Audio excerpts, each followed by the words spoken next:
And welcome to another off-season edition of Spits and Suds. So glad you can join us. Thank you once again for making us DFW's Top Stars podcast. It's because of you that we're doing these off-season programs, and we're not going to say off-season for long as the Stars begin practice just around the corner. And today we continue our series, Central Division previews, and we got a good one for you today. One of my favorite people in the NHL joins us, my longtime friend, the Minnesota Wild voice, Joe O'Donnell. How are you, my friend? What's up, Gavin? Always a pleasure, buddy. Nice catching up with you. I forgot to add in there that podcast host of One-on-One, which I hope to be big enough to join you on someday. Well, I need to get bigger, to have a big guest like yourself on there. I appreciate that plug. Yeah, One-on-One with Joe O'Donnell. I mean, let's be honest. If you don't have a podcast these days, are you really living life? So Boy, that's true. Everybody's got one, but I'm glad to see yours is having such great success. That's awesome, man. You put the time in, buddy, and it's all because of your passion of the great game of hockey. So yeah, thanks, man. Well, thanks for pumping my tires. I loved showing up, doing the game analysis when you were doing the Houston Aeros, and just loved putting on my suit with my game notes and showing up and be ready, man. Those were the days. Yeah, you got to dress the part sometimes, right? Act like you've been there, and you certainly did that. And Yeah. It was fun working with you those games. I do miss some of the AHL days from time to time. There's just something about the minor league level that you can't replicate. But you'll never hear me complaining anytime soon about the travel and the accommodations and how great it is to be at the NHL level doing what I love to do, because there is nothing better. But the jungle, as it's known, will always have a sweet spot in my heart. Yeah, I know that Iowa has a sweet spot in your heart as well, and Iowa has such a rich history of hockey. In fact, the Stars were affiliated with Iowa at one time, but, the days in Houston and just that expansion talk continues, and for guys like you and me who have lived in Houston, I just think that is a NHL-rich environment. So hopefully not Atlanta. I would love to see Houston get a team just for the natural rivalry between Dallas and Houston. And to me, it also opens up a San Antonio availability for the AHL franchise. Yeah, 100%. And, I'm a big believer in the phrase where there's smoke, there's fire. Like, there's been so much talk about Houston over the last couple of years that I have a hard time believing that something won't get done at some point. It seems the NHL is nearing the they're getting ready. The readiness level is increasing as far as maybe getting the 34 teams here down the line. Houston makes a lot of sense. I really hope that they figure out a way to get that done. The sponsorship, the corporate money is there. They've got a building that can handle it. We know the fan base is strong. They've had, you talk about the history of hockey in Iowa. Well, you don't have to go very far talking about the Houston Gordie Howe days and the WHA Arrows and what that meant to that market. So I love that conversation seems to keep getting steam, and hope someday it comes to fruition, because I do believe, like you do, that the NHL would thrive in Houston. And if we continue to see the NHL have success, Vegas, Seattle, Utah, like some of these markets that don't have all four major sports teams, but the NHL is finding great success there, I think it bodes well for the NHL moving forward as they try to branch out. So I've kind of flipped the script, and this year when I do these previews, I'm just asking right off the top, give me your top three in the Central Division. Wow. Man. Biases are allowed. Well, I know, but that's a tough one right off the hop, dude. A couple softballs would have been nice. I should have warmed you up. Look, Dallas will be there in no particular order. Dallas will be there, and I'm not just saying that because I'm on your podcast. They will be. Colorado will be there, I think. And be hard pressed not to put Winnipeg in there because of, just again, like it starts to the net out specifically with Dallas and Winnipeg. So those would probably be the three teams that I think if you don't have them in there, it's probably because you believe in a St. Louis and Nashville and Minnesota. Last year, I thought the Wild would be a wild card team. Ended up, playing out that way. I do think Minnesota can get into the top three. I don't think it's a lock that those three teams are in there, put in stone. But those are the three teams that if you have anybody else, you either really down on one of those three I mentioned or a big-time believer in those other markets that, or even a Utah. Like Central Division, man, for a long time, as you know, has been tough, and it hasn't gotten any easier. with a team like Utah making steps in the right direction. I think St. Louis got a lot better in the offseason too. So it's not going to be easy. I don't think Nashville's going to be a doormat like they were last year. I consider that a one-off. Like, I think you're going to have 95 to 100 points again if you're going to be in the Western Conference playoff picture, period. And to be top 3 in the Central, you're probably going to need 100 to 105 points. One of the things that I'm intrigued by, Minnesota. I'm kind of fascinated. I felt as though, even though they, got taken out, I just felt as though, wow, this is a team that is starting to really make some, could be on the border of top 3 and could be a top 3 team. Well, I think that the biggest thing with the Wild last year was the injury situation, right? Like, they were the NHL's top team points percentage wise in December, creeping towards New Year. Them and Washington kind of taking each conference by storm. And then they just weren't anywhere near healthy. And it's hard to compete. Like, every team goes through it. We saw the Stars miss players last year. We've seen McDavid and Draisaitl miss time in Edmonton. Like, you can go up and down a list of great teams that have missed great players, but the Wild basically played the second half of the season without Kaprizov. And Kirill Kaprizov is, their best player, Minnesota's best player. It's not even up for debate. And he's a top 10 player in the league, I think, in most people's eyes. So when you miss a guy of that caliber for that long, it certainly hurts your chances. They found a way to scratch and claw their way in. The summer was probably a little underwhelming from a Wild perspective for, the fan base, thinking that it was going to be big move and big splash in free agency. But most of their core is back. They've got some young, exciting players that I personally am thrilled to watch this year and see how they develop and produce. And my hope is that, the Wild are able to get off to a good start, because that's key. Like, if you're not in the playoffs by American Thanksgiving, that's sort of like that first benchmark. A lot of times it's hard to get in, even if you're 6-8 points out. Like, it takes a month or 2 months at least to make up that type of ground in the NHL with the 3-point games and such. So I just hope the Wild get off to a good start. They stay healthy, and they can prove why they were where they were, last December. You mentioned the young players, and one of the players that I'm intrigued by is Danila Yurov signing a 3-year entry-level contract. And if I'm not mistaken, one of the aspects of the contract, we saw this with Liam Bichsel, is the European clause, where if he doesn't make the team, he could certainly just decide to go play in Europe and stay in Europe. Daily Faceoff has him penciled in right now as the opening night third-line center. What have you heard about Yurov as far as making this team and the impact that he can have?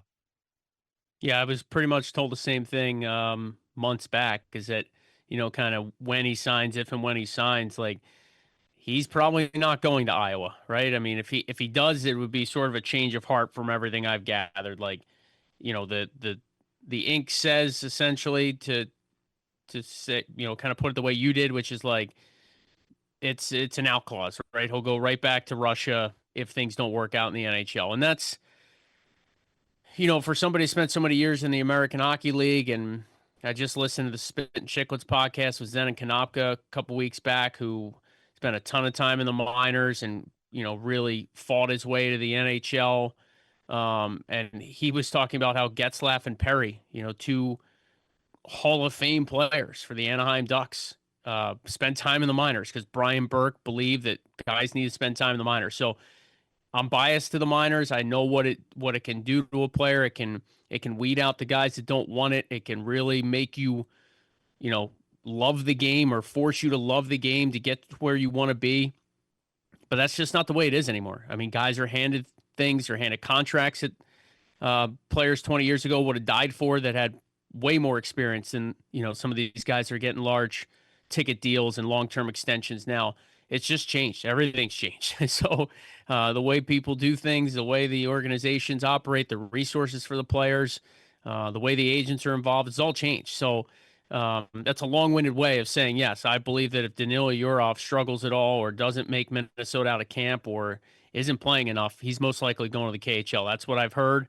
Unfortunately, it doesn't sound like an American Hockey League stint is contractually allowed for him, basically, and that's his wish and the agent's wish. And if you want him to come from Russia, sometimes you got to make concessions like that. There was also some talk around Minnesota as far as Marco Rossi getting the contract as far as possibly a bridge deal or maybe something long term. He's really impressed. Another young stud for the Wild.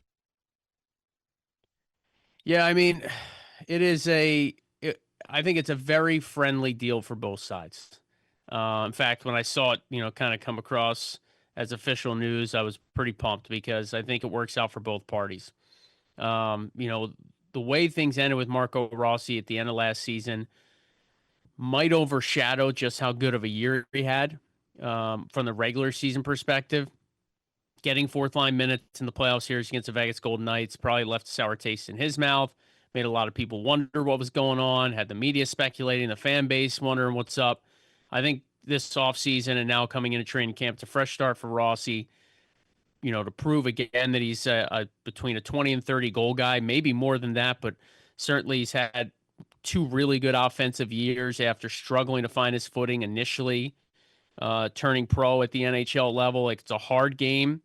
He found out the hard way. He spent time in the minors. He's earned this contract. I think it's a very fair deal. The Wild last offseason, so July of 2024, they signed Yakov Trenin to a $4 million per year contract. And at $4 million a year, he's a guy that just had a handful of goals. You just got Marco Rossi signed at $5 million a year. And like I said, he's proven the last couple of years he's a 20-plus goal guy. So I think it's a very fair deal. Rossi will still be very young when he finishes the 3-year deal. If he overproduces the contract, which I expect he can, he'll get paid. He has room in his NHL career for another contract, that really big payday. And the salary cap keeps going up. He plays well. He's going to be an $8, $9, $10 million a year player moving forward. Right now, he's getting a fair deal for both sides. He probably won't like to hear this, but in my opinion, it's also a very movable contract. So if things don't work out, whether it's coaching staff's not a fan of Rossi, management sours on him, he's not getting the ice time he wants, that's a very movable deal for a guy that has that ability to score goals and play a 200-foot game, and he's a centerman. So I think it's great short term. It should be good for Rossi long term. And if something doesn't work out or the Wild want to make a big swing, a big deal, they've got a movable contract and a young player that can score goals. That's an asset for a lot of teams. I've pumped the tires for a while now on Matt Boldy, and I'm so glad. I think Four Nations and then the year he had really elevated him into the spotlight. And I always tell Stars fans, like, it doesn't matter what game you go to. There are stars that you might not have heard of, but they're there at the American Airlines Center. And Matt Boldy, to me, he's a Stars killer, first of all. But just his game overall, it just continues to get better. Yeah, I've got a bit of a soft spot for him personally, just because I think he's a really good kid. He's talented and he's a heck of a golfer. His hand-eye coordination, I'm sure that kid could go out and hit a baseball if you were throwing him 90-mile-an-hour cheese. Like, he just feels like an athlete to me. He's got everything you want in a prototypical power forward from a body type perspective. He's long. He's got strength to his game. He can skate. He can shoot the puck. Sometimes he probably doesn't shoot the puck enough. He has hit a few patches in his career. Again, he's still so young where I don't want to say he goes invisible, but the numbers aren't there. So that's probably the one frustrating part about his game. But I go back to last year's training camp. Heading into the 24-25 season, John Hines talking about the experience Matt Boldy got at the World Championships just prior to that. So May, June of 2024, and just how much leadership he showed, how he was probably the best player on Team USA in that tournament, and how that would help Boldy going into this past season, the 24-25 campaign. And it really played out. And in the playoffs, you're spot on. He was dynamic. I mean, he put the Wild on his back for the first few games of that series against Vegas. He was the best player on the ice in some of those games, and that's with not only Kaprizov and Eric Sinek out there for the Wild, but we're talking about Stone and Eichel and and the Golden Knights and all the great stars they have. And Boldy was carrying the series from a large perspective, not only producing but just having an impact out there. Basically, give me the puck and get out of the way type of mentality. I hope that carries over, because if that carries over, then he will kind of fulfill the proclamation that Wild GM Bill Guerin had last summer when he said he thought Matt Boldy could be a 50-50 guy, meaning 50 goals Wow. and 50 assists. Now, he hasn't hit those numbers. Yeah. Those are lofty, lofty numbers. Only a handful of guys in the league hit that every year, if that. So, but I think 40-40 is there for him. If he stays healthy and continues to just trend upward like he has, for Boldy, like I think he can get to the elite level of 40 goals, 40 assists, 50 goals, 50 assists. I mean, that's high aspirations. There's only a couple guys in the league that do that routinely. But I think that the trend he's been on career trajectory wise and the way he has produced, especially in spurts. I mean, you look at, his month by month over the last couple seasons, like you can find a stretch of 15, 20 games where there's nobody better point producing in the NHL than Matt Boldy. Like he's right there. But then you hit that maybe 15, 20 game segment where, he's got 3 goals and 11 assists and you're like, we need more. So it's going to be a consistency thing for him, but the skill set is there. The drive is there. He had his best playoff series this past year. So I think the sky really is the limit for him. And I think contractually, another guy that's a young player that signed kind of early in his stardom to a big contract extension. And that allows him to be, pretty much a guy that can not only achieve some of those lofty goals, but it's going to be very cap friendly for Minnesota moving forward. So an interesting perspective as I was getting prepared for this that I think Spits and Suds listeners will like. You missed Neil Graham in your time with the Idaho Steelheads, but you did face off against him when you were the play-by-play announcer for the Iowa Wild, and he was with the Texas Stars. What did you see in Neil Graham's coaching style? What have you heard? He makes the elevation, now the assistant coach of the Stars. Yeah, it's interesting, because our paths have kind of had a weirdly similar, they have, stomping grounds and such. But, I do remember Neil from the American Hockey League and just remember him being like, I don't know if studious is the right term, but like cerebral probably is the right term. Having that, having conversations with him that like, very well prepared, very, just you got the sense that his team was going to be ready to play.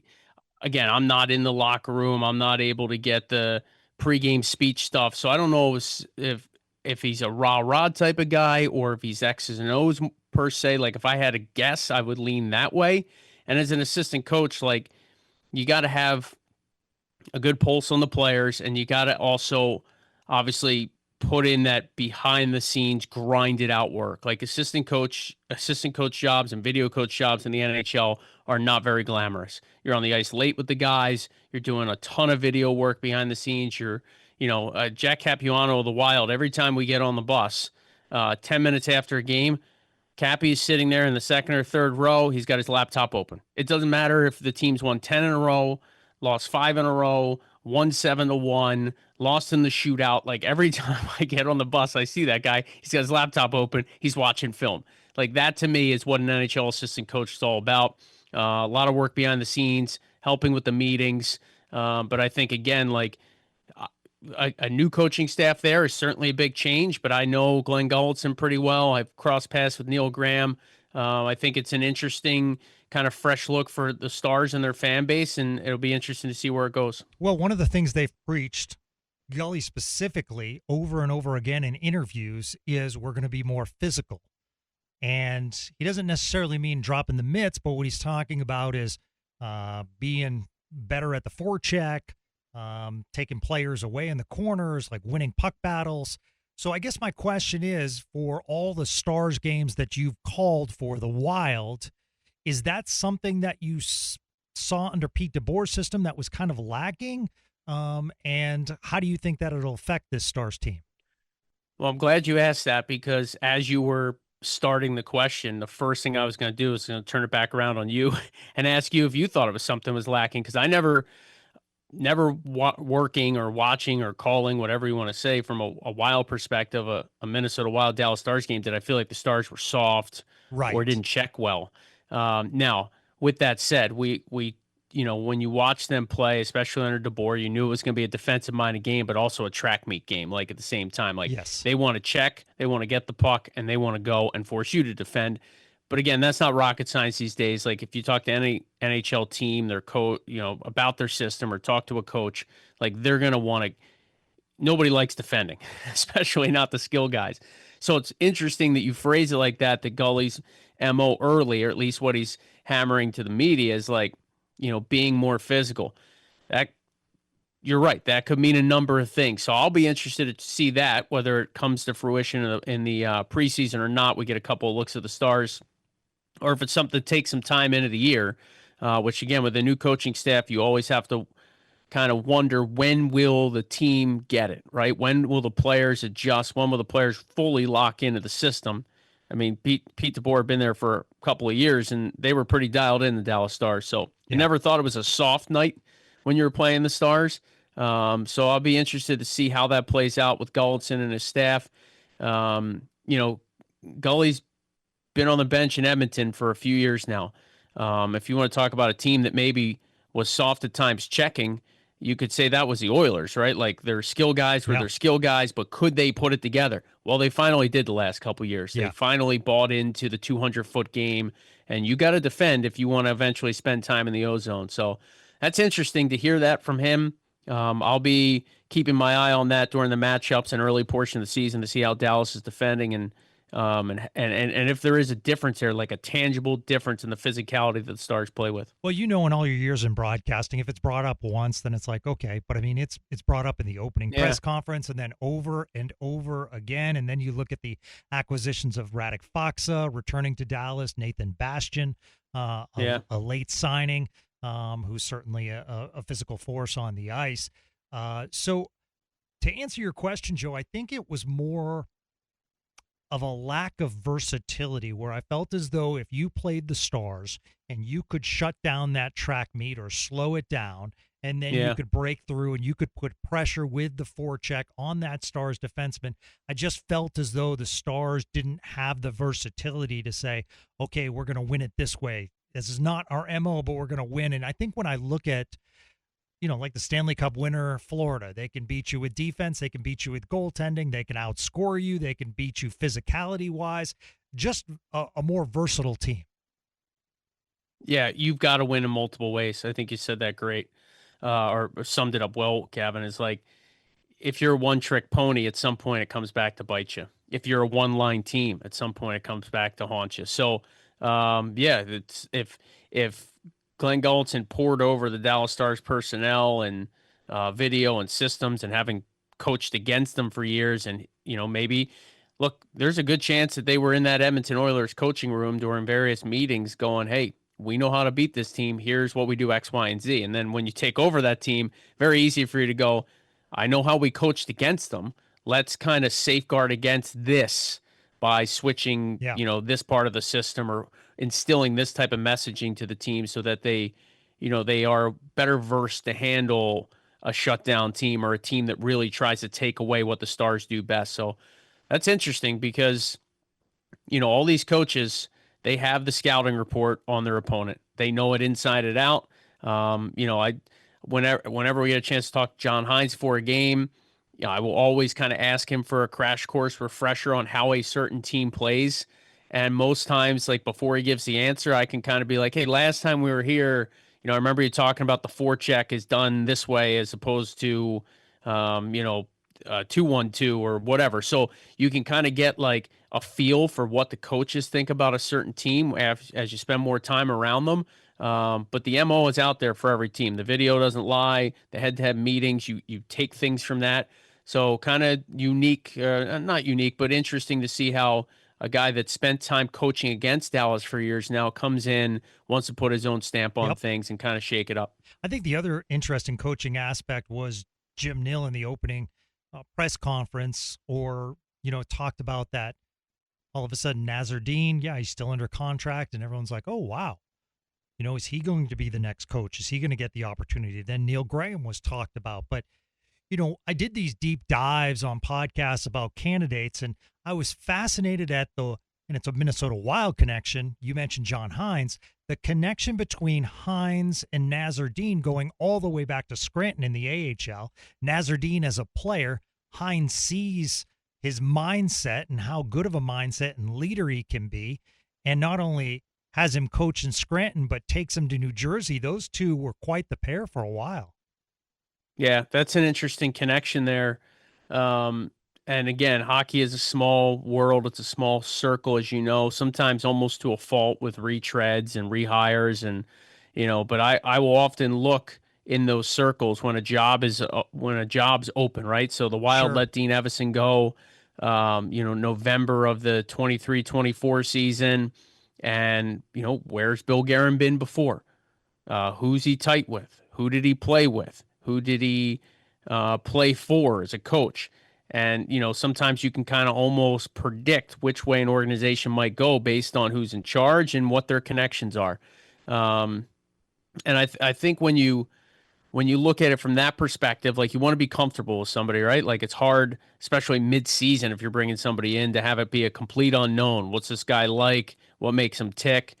Is he a good motivator? But when you've worked with somebody firsthand, you see them in the highs and the lows of a season. You get to know what they're about. In the case of Hines, like if you see a player that doesn't respond a certain way, or a guy that, hey, someday this guy could coach or be in management, like the players are thinking about that stuff too when they're playing. Marc-Andre Fleury just retiring now. I'm sure during this year he was thinking, maybe even years prior, like, what do I want to do? Do I want to stay in hockey? Do I want to be around an organization? Alex Goligoski, who Stars fans know, Yep. spent a lot of time this past year, his first year in retirement, around the Wild organization. See him in the press box at Excel. See him at the practice rink, sitting up top with management. Just trying to get a feel for like, okay, my playing career is over. Is this something I want to dive into now, down the line? What does that look like? Is it player development? Is it scouting? Is it management? And I think everybody that's in hockey has a pretty good idea of what the other folks around them are doing, their colleagues, but also the other organizations and what they have, asset-wise from a management perspective. We see assistant GMs get poached and become full-time GMs elsewhere. We see assistant coaches switch teams a lot. It's a very interesting sort of process and how it all plays out. They're all hockey minds. They're all passionate about the game, but sometimes you got to see that one thing in a guy, like as a player, like you said, well, if he's a great leader, he could lead behind the bench someday. It's definitely interesting that, a lot of times that some of these retreads and connections we have from even years past come to fruition again down the line. Also, Mike Modano works for the Minnesota Wild. Yeah. Wanted to point that out as well. Yeah. We see Mike. I see Mike as well. Yeah, a lot. Whether it's in American Airlines Center when the Wild are there, or if it's at the practice rink in St. Paul or at home games. He's been an advisor for Minnesota, and obviously him and Bill Guerin know each other very well. Team USA days, long careers in the NHL concurrently. Yeah, it's cool when you see those guys around, because I watched Mike Modano growing up, when I used to go to Traverse City, Michigan for the prospects tournament when the Wild would go there. Marty Brodeur be floating around and Ron Francis. And you see these guys like, dude, I watched this guy on TV for 15 years, one of the best players in the world. And then, there you are next to him in a small rink in Traverse City. They're doing their thing. And it is really cool to be in that position to see a lot of these guys that we watch playing now running their team, Steve Yzerman and Mike Greer. And I mean, the list goes on as far as like former players that are at the forefront of where the game's at now. Absolutely. I did want to point out, since we're doing a Minnesota Wild look at the Central Division, we talk a lot on this program about Ottinger and Casey DeSmith as far as the goaltending tandem. Yeah. Obviously, Hellebuck in the division. Comrie's a very good backup goaltender. But, along with Ottinger and DeSmith, Philip Gustafsson, who had an amazing year last year, him and Wallstedt, that is a terrific duo for the Wild. Well, I hope you're right. And I don't mean that to disparage Volstead at all, but like he's got to prove it, this is a huge year for him, and but he's got so much talent, Joe. He does. And I've heard unbelievable things about him, Gavin, like Richard Bachman, Stars connection, the Iowa Wild goalie coach. I was with Bachman for a couple years in Iowa before I was fortunate enough to come up to Minnesota. I talked at length with Bachman about Volstead as he was getting ready for his NHL debut a couple seasons ago. Freddie Shabbat, I respect Freddie's knowledge and how many goalies he's worked with from his time in Edmonton and Oklahoma City, with their farm team at the time. Now with Minnesota, he played in the NHL, and he speaks very highly of Wallstedt. And I saw Jesper today at the practice rink. He's working out. He looks like he's in great shape. But this is the year for him. Like, he is the Wild's prize prospect in net, first round draft pick. All the marks of being one of the best goalies not in the NHL. We hear that slogan a lot tossed around. Yep. He just didn't have a good year, man. And maybe the Wild set him up to fail. They started the year with 3 goalies, which has not historically worked out in the National Hockey League over time. I mean, that's, for whatever reason, it just doesn't seem to work. And last year, the Wild tried it. He made the team out of camp. I'm pretty sure he was told to get a place in the Twin Cities. And then, a couple weeks into the season, they're sending him down because Gustafsson was great and Fleury looked great too. And it's like, well, there's not a third net. You know what I mean? Yeah. Like, even in practices, like, sure, it's a few less reps. Maybe you manage Fleury's reps and shots, but Fleury loves shots and reps, and he doesn't want to take a day off. And I don't know, it never seemed to work out last year for Wallstedt. It was almost like a wasted season. Let's end. Maybe it'll be good for him. I'm asking all the guests on this. Let's end on this one. This one's a doozy. Almost as this is my other top 3, but I waited to the end. Top 3 defensemen in the Central Division. Oh man. Well, Miro Heiskanen, Okay. and again, I'm not just saying that because Kel McCarr. Yep. And I have Yossi. Go ahead. Who do you got? I have Yossi if he wasn't injured last year. Love his game. I think Josh Morrissey's terrific. Yeah, I was going to go Morrissey and Yossi in there. I have Faber knocking on the door.